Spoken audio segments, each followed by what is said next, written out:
Sí, pero era muy malo, Era, Dios, que no tengamos que irnos al plan B, que nos tengamos que irnos al plan No, B. eso llegamos a estar muy agobiados porque yo creo que llegamos a escribir el cuarto capítulo entero sin saber si nos iban a dar el permiso para grabar en... Sí, sí, pero yo tiendo a ser cenizo, a ponerme en lo peor y yo recuerdo lo de, uy, ¿cómo hacemos?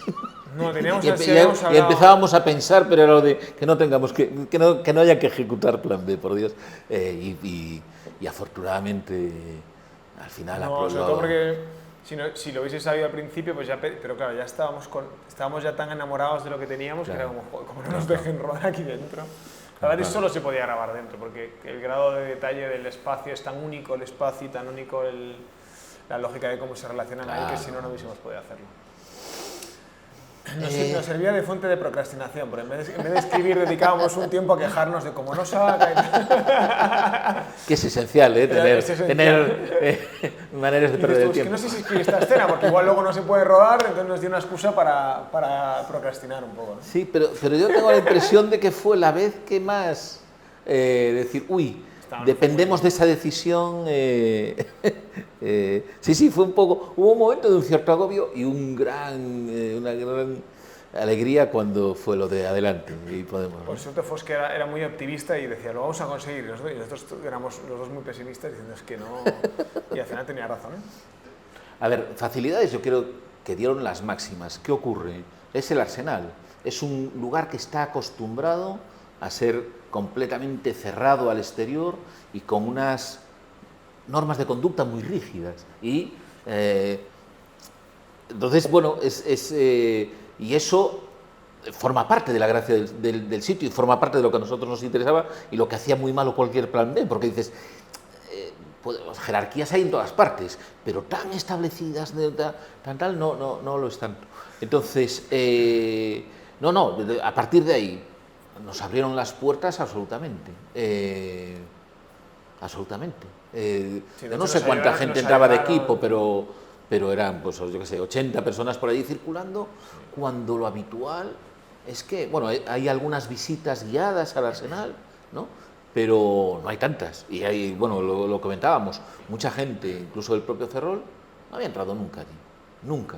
Viviendo a 50 metros, viéndolo desde el parque de no sé dónde, o topándote con la muralla todo el rato. Lo que había del otro lado, muchos no lo conocían. Está acostumbrado a ser un universo cerrado, ¿no? Claro, y como toda la primera vez de algo siempre es más difícil, ¿no? Es la primera vez que dejaban grabar dentro. Y la propia dificultad que teníamos nosotros llevamos 4 guiones y todavía no tenemos permiso, la tenían ellos de, bueno, es que hasta que no escribáis y no sepamos qué queréis hacer, no sabemos si os vamos a dar permiso, porque ellos evidentemente pues estaban celosos de su imagen y de los valores que ellos tenían, ¿no? Y claro, al final esto no deja de ser un crimen ahí dentro, bueno, y luego la verdad que fueron muy generosos porque revisaron todos los guiones, nos dieron un montón de apuntes para mejorar cosas específicas de cómo funcionaba dentro de la Armada, cómo se hablaban entre ellos, cómo se relacionaban, que fueron muy útiles para enriquecer el guión. No, iba a decir que me vino a la memoria una ocasión, no fue exactamente así, pero tenía algo que ver con Hierro, con la primera temporada de Hierro, cuando hicimos lo de la bajada, que había mucha gente en la isla muy preocupada por cómo íbamos a incorporar la bajada en una trama así. Me vino a la cabeza, ¿no? Claro, es que no se había estrenado, y en este caso ni siquiera se había estrenado Rapa 1 cuando estamos haciendo estas negociaciones, con lo cual se podían fiar de esta gente que a saber que vienen aquí, a dejarnos aquí todos de... ¿no? Entonces, y que fue bastante importante para Ferrol. Yo creo que en el estreno de Rapa fue cuando empezamos a decir, vale, esto parece que empieza a encaminarse porque están viendo que no somos unos...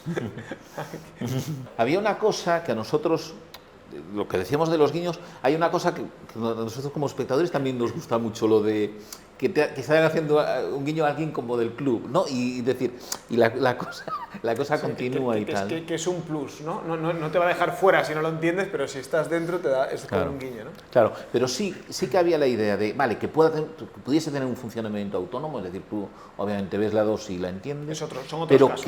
pero que no empieza de cero, no empezábamos de cero, ¿no? Y ese... Sí, pero incluso tú si ves esta temporada sin tener información, la propia relación entre Tomás y Maite está planteada como un misterio. O sea, tú arrancas y dices, esta gente, ¿cómo se han organizado? Esto es raro, ¿no? Claro. Entonces, Sí. ¿qué pasa? Si vienes, haces el viaje con ellos, es más interesante porque tienes más preguntas que hacerte, ¿no? Porque has vivido el anterior. Si no, pues tienes otras preguntas que se van resolviendo. Claro.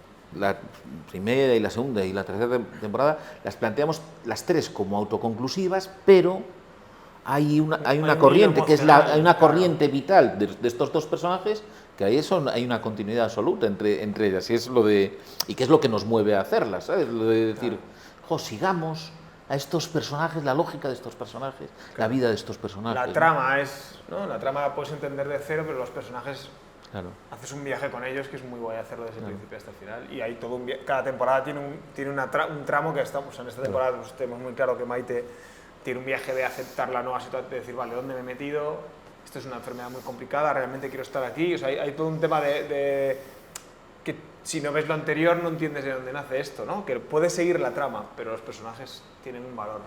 Claro, era algo que era... Que apareció pronto, Tacho, también en el proceso. Que apareció muy pronto porque caía de cajón. Era lo de... Vale, si tenemos a Tomás en las circunstancias en que lo tenemos, una figura como Tacho pasa a ser... y nada, y tuvimos la enorme fortuna de que Darío Loureiro sea Tacho. Enorme fortuna. Y lo bien que...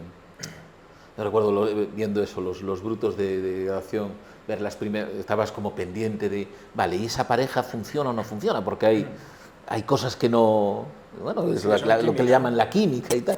Y de repente era, qué bien. También Javier es que es un tío súper generoso y súper, es como muy fácil trabajar con él, entonces yo creo que ahí fue como generaron como un ambiente muy guay de trabajo. Bueno, para nosotros, claro, en el momento en el que tomamos la decisión de que fuese un elemento principal del personaje, claro, para nosotros, o sea, más que por visibilidad, es por honestidad y compromiso nos hemos metido aquí y lo tenemos que contar bien. Y claro, en el momento en el que esta forma parte del nuclear del personaje y de la historia, es muy exigente hacerlo bien. Entonces, tanto nosotros como Javier, como toda la gente que está implicada, hay un trabajo de documentación muy fuerte y de reflexión también detrás de qué es lo que estamos queriendo contar con ello y de hacer una evolución. O sea, en la segunda temporada realmente hay una exigencia por nuestra parte de que es un elemento definitorio de la historia, ¿no? Y que aunque sea un thriller, tiene que ser un thriller que incorpore el ritmo que supone la enfermedad, que incorpore los elementos que conllevan y hacerlo bien, no tomárnosla muy en serio. Totalmente, es una serie, no es una serie sobre esa enfermedad, pero es una serie con esa enfermedad, ¿no? Y un respeto o un cuidado, vaya, intentar hacerlo a la... Tanto para Javier como para el personaje de Maite, porque también está el tema de estar alrededor de la enfermedad y cómo eso te afecta también.